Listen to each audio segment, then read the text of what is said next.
Doctor Babasaheb आंबेडकरांचा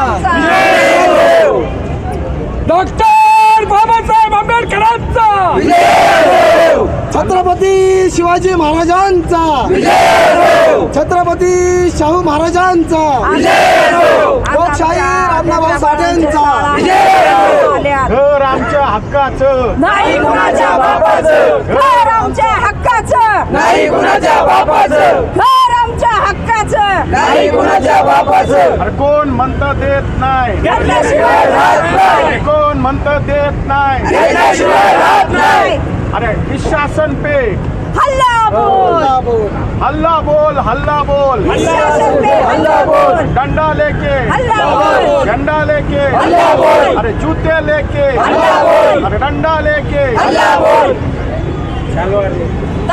Everyone, please follow, like, share, comment and subscribe the Samyak Kranti channel. Thank you. जय भीम जय संविधान. आपण जे दृश्य बघत आहात ते दृश्य पुण्यातील जिल्हाधिकारी कार्यालय या ठिकाणचं आहे. आपण पाहत आहात या ठिकाणी हजारोच्या संख्येने या ठिकाणी लोक झोपडपट्टीधारक जमा झालेले आहेत.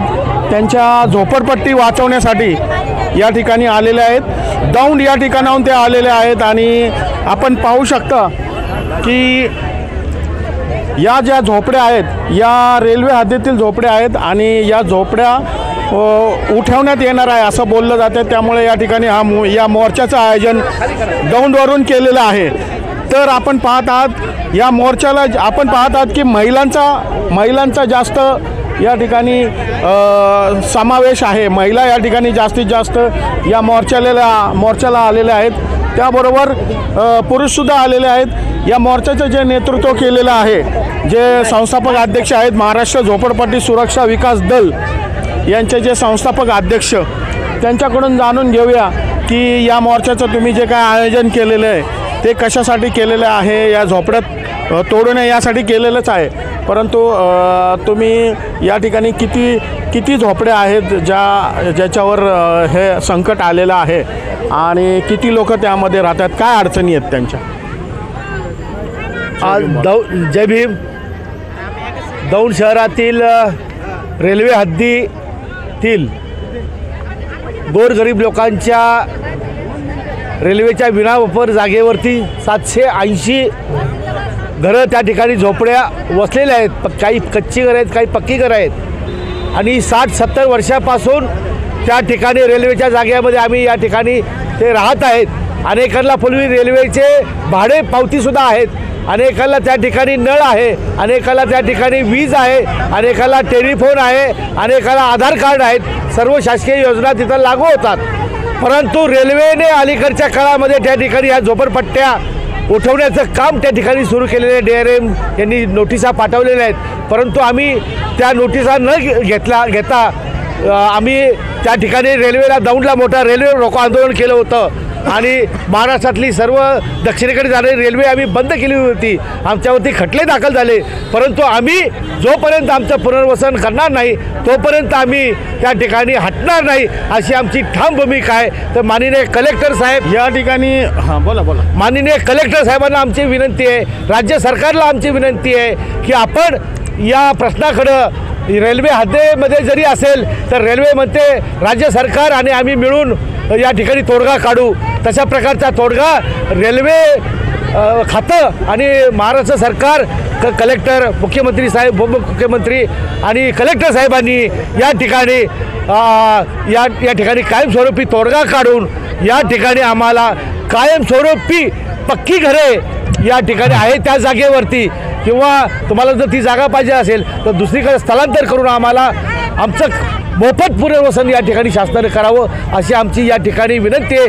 आणि मोदी सरकारचं पंतप्रधानांची घोषणा आहे की हर आदमी को घर, हर गरीब को मोफत घर अशी त्यांची घोषणा आहे प्रधानमंत्र्यांची. आणि त्यामुळं त्या घोषणेनुसार त्यांनी आम्हाला मागासवर्गीय लोकांना, गरीब लोकांना, दौंड हद्दीमध्ये राहणाऱ्या झोपडपट्टीवासियांना 780 लोकांना त्या ठिकाणी मोफत घरे बांधून द्यावीत अशी शासनाला मी या ठिकाणी कळकळीची विनंती करतो. त्यासाठी या ठिकाणी धडक मोर्चा या ठिकाणी आणलेला आहे. आमचे हे जे घरांवर गदांतर येत आहे, रेल्वेकडून येत आहे, आपण बघत आहात या ठिकाणी मागासवर्गीय सगळे लोक आहेत.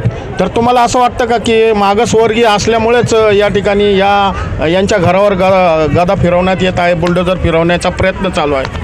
या ठिकाणी निश्चितप्रमाणे या ठिकाणी मागासवर्गीय असल्यामुळं आणि केंद्र सरकार आणि राज्य सरकार हे थोडंसं वेगळ्या विचारसरणीचं असल्यामुळं या ठिकाणी आम्हाला वाटतं आहे की हे सरकार घाई करत आहे. पण आमचं या ठिकाणी काढण्यासाठी जर हे सरकार खऱ्या अर्थानं जातीवादी नसेल तर आम्हाला त्या ठिकाणी कायमस्वरूपी पुनर्वसन आमचं करावं आणि आयत्या जागावरती करावं किंवा इतर जागा द्यावी. या ठिकाणी आमचे सहकारी आबासाहेब वाघमारे. मला असा प्रश्न आहे की हे जर घरं उठली तर याचा काय परिणाम होईल ह्या लोकांवर? हे जे गरीब लोक आहेत, मागासवर्गीय लोक आहेत, त्यांच्यावर काय परिणाम होईल? त्यांचं शिक्षण, नोकरी असेल, काय सांगाल तुम्ही याच्याबद्दल?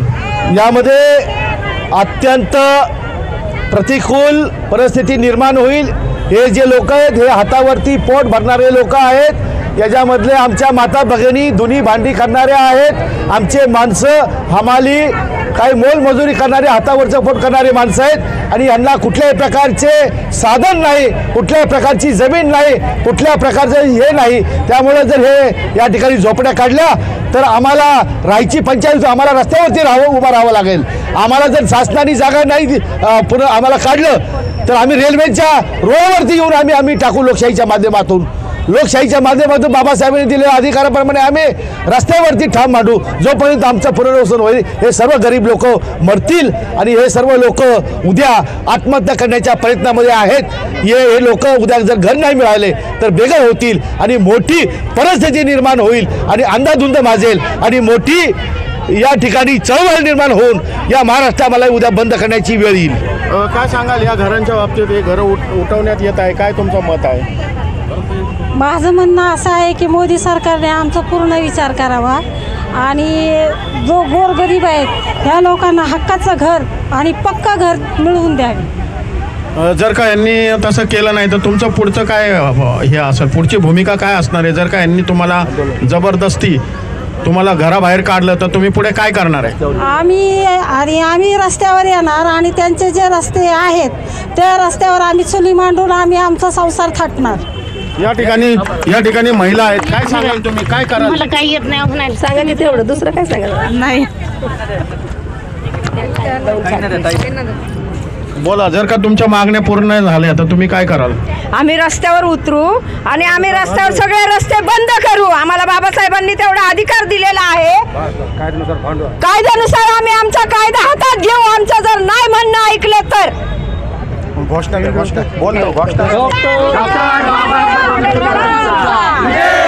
डॉक्टर बाबासाहेब आंबेडकरांचा. आम्हाला घरं मिळालीच पाहिजे, आम्हाला घरं मिळालीच पाहिजे, मोफत घरे मिळालीच पाहिजे, आम्हाला घरे मिळालीच पाहिजे. घर आमच्या हक्काचं नाही कुणाच्या बापाचं, आणि घर आमच्या हक्काचं नाही कुणाच्या बापाचं, घर आमच्या हक्काचं नाही कुणाच्या बापाचं. तलवार लेके हल्ला बोल, तलवार लेके हल्ला बोल, डंडा लेके हल्ला बोल, चप्पल लेके हल्ला बोल, जोर से बोल हल्ला बोल, जोर से बोल हल्ला बोल, ताकत से बोल हल्ला बोल, जोर से बोल हल्ला बोल. डॉक्टर बाबासाहेब आंबेडकरांचा तुम्ही स्वतः या ठिकाणी या शासनाला निवडून देता आणि हे शासन तुमच्या विरोधात आंदोलन तुमच्या विरोधात काम करते, तुमची घरं पाडण्याचा प्रयत्न करते, तुम्हाला चिकन मटन किंवा दारूच्या बाटल्या देऊन तुमचं मतदान घेतलं जातं, तर यापुढे तुम्ही त्याचा काय विचार कराल का नाही कराल? कारण हे शासन तुम्हीच निवडून देता, 500-500 रुपयाच्या नोटा घेऊन निवडून देता असं बोललं जातं. तर तुमची या मतदान, तुम्ही एक जबाबदार मतदार आहात, तर त्याबद्दल तुमचं काय मत आहे? आजच आम्ही या ठिकाणी जाहीर केलंय, जो बी कोणी आमची झोपडपट्टीवासियांची मदत करेल त्यालाच मतदान केलं जाईल. अन्यथा जे बी कोणी मदत करणार नाहीत त्यांना मतदानावर या पुढच्या काळामध्ये येणारी लोकसभा असेल, विधानसभा असेल, याच्यावर आमचा बहिष्कार असणार आहे. बहिष्कार आहे का नाही? या ठिकाणीच तो निर्णय झालेला आहे. कुठल्याही पद्धतीचं या पुढच्या काळामध्ये आमच्या प्रश्नाकडे जर शासनानं तातडीनं लक्ष दिलं नाही तर मतदानावर बहिष्कार आहे असं आम्ही झोपडपट्टीवासियांच्या वतीनं जाहीर करतो. तर आपण बघूया येणाऱ्या काळामध्ये या ठिकाणचे जे काय मतदार आहेत ते जागृत आहेत का नाही. कारण असं बोललं जातं की 500 रुपये किंवा 1000 रुपये घेऊन किंवा चिकन मटन दारूच्या आहारी जाऊन या ठिकाणी मतदान केलं जातं. येणाऱ्या काळामध्ये हेच नागरिक या राजकारत्यांना धडा शिकवतील का नाही हे येणारा काळ ठरवेल. धन्यवाद. जय भीम, जय शिवराय. आपण पुण्यातील जिल्हाधिकारी कार्यालय आलेलो आहे आणि दौंड या ठिकाणी जे झोपडपट्टी उठवण्यात येत आहे रेल्वेच्या मार्फत, तर त्या झोपडपट्टीच्या विरोधामध्ये या ठिकाणी माननीय समीर शेख साहेब या ठिकाणी आंदोलन करत आहे. काय सांगाल, तुमची काय भूमिका आहे आणि का झोपड्या उठवत आहेत? सर्वप्रथम जय भीम, जय शिवराय. भारतीय राज्यघटनेचे शिल्पकार परमपूज्य बोधिसत्व पहिले कानूनमंत्री डॉक्टर बाबासाहेब आंबेडकर या ज्या महापुरुषांनी खितपत पडलेल्या समाजाच्या उद्धारासाठी महान कार्य केलं, त्या तमाम महापुरुषांना मी समीर शेख मनापासून वंदन करतो. माझं सांगायचं तात्पर्य आहे की आज दौंड शहरामध्ये जे आमचे रहिवासी आहे, झोपडपट्टीमध्ये रहिवासी लोक आहे, त्या सर्वांना आम्ही इथं घेऊन आलेलो आहे. कारण की डॉक्टर बाबासाहेब आंबेडकरांनी आम्हाला कायद्यानुसार अधिकार दिलेला आहे. संविधानमध्ये आम्हा सर्व भारतीयांना अधिकार दिलेला आहे. कारण की आम्ही सर्व ह्या देशाचे नागरिक आहोत, आम्ही या देशाचे मतदान आहोत आणि या देशामध्ये आमचा अधिकार आहे. त्याचमुळं मी सांगू इच्छितो की आमचे झोपडपट्टी जे आहे ते आम्हाला आमचं हक्काचं घर आम्हाला मिळावं. मी जास्त न बोलतो, मी एवढंच सांगू इच्छितो की आम्ही काही वर्षापासून तिथं राहत आहोत. आणि तसंच प्रमाणे मी सांगू इच्छितो की मुंबईमध्ये पण किडवाई नगर शिवडीमध्ये तिकडच्या झोपडधारकांना जसे घरं मिळाले, सरकारने जसे घरं दिले, तसं आम्हाला बी घरं, आमच्या हक्काचे घरं पाहिजे. हेच मी सांगतो. जय भीम, जय शिवराय, जय महाराष्ट्र. जर का या ठिकाणी शासनाने तुमचं घरं पाडण्याचा प्रयत्न केला तुमच्या आंदोलनानंतरही, तर तुम्ही काय कराल? पुढचं पाऊल काय असेल? आम्हाला काय नाही सर, बघा आम्हाला एकच तात्पर्य आहे की आम्ही जसे के अडवली होती नवी दिल्लीला जाणारी रेल्वे, तर आम्ही सर्व तिथं उतरलो होतं आमच्या कुटुंबासह. तर आम्हाला परत आमच्या घरच्यांना घेऊन त्या कुटुंबासह आम्हाला त्या ट्रॅकवरती उतरावं लागेल, रेल्वे लाईनीमध्ये आम्हाला उतरावं लागेल. घोषणा द्या. डॉक्टर बाबासाहेब आंबेडकरांचा, डॉक्टर बाबासाहेब आंबेडकरांचा, छत्रपती शिवाजी महाराजांचा, छत्रपती शाहू महाराजांचा, लोकशाही रामभाऊ साठेंचा.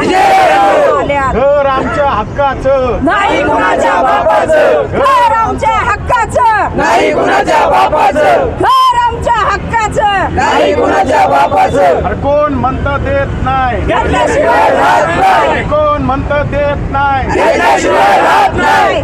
अरे इस शासन पे हल्ला बोल, हल्ला बोल, हल्ला बोल, शासन पे हल्ला बोल, डंडा लेके, हल्ला बोल, झंडा लेके, हल्ला बोल, अरे जूते लेके, हल्ला बोल, अरे डंडा लेके, हल्ला बोल.